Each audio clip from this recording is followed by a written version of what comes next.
বিসমিল্লাহির রহমানির রহিম। মসজিদে নববীতে আল্লাহর রাসূল সাল্লাল্লাহু আলাইহি ওয়াসাল্লাম একবার মিম্বারে ওঠার সময় প্রথম ধাপে পা রেখে বললেন আমিন, দ্বিতীয় ধাপে পা রেখে বললেন আমিন, তৃতীয় ধাপেও পা রেখে বললেন আমিন।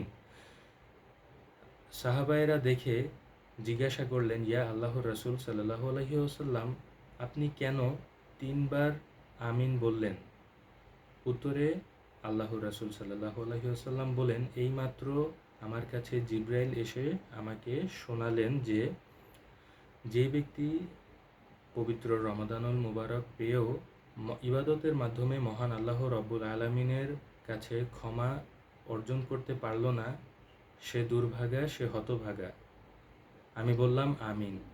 দ্বিতীয়বার জিবরাইল আমাকে বলল, যে ব্যক্তি মা বাবা উভয়কে পেয়েও তাদের সন্তুষ্টি অর্জনের মাধ্যমে আল্লাহর জান্নাত হাসিল করতে পারল না, সে দুর্ভাগা, সে হতভাগা। আমি বললাম আমিন।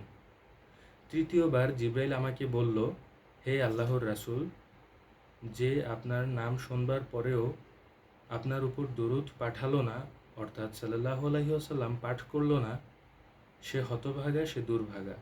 আমি বললাম আমিন।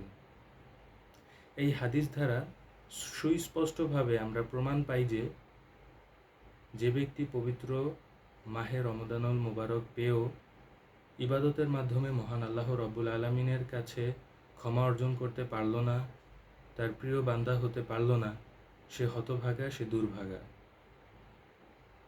তাই আমরা সবাই মহান আল্লাহ রব্বুল আলামিনের কাছে ক্ষমা প্রার্থনা করি। মহান আল্লাহ রব্বুল আলামিন যেন আমাদের সকলকে ক্ষমা করে দিই।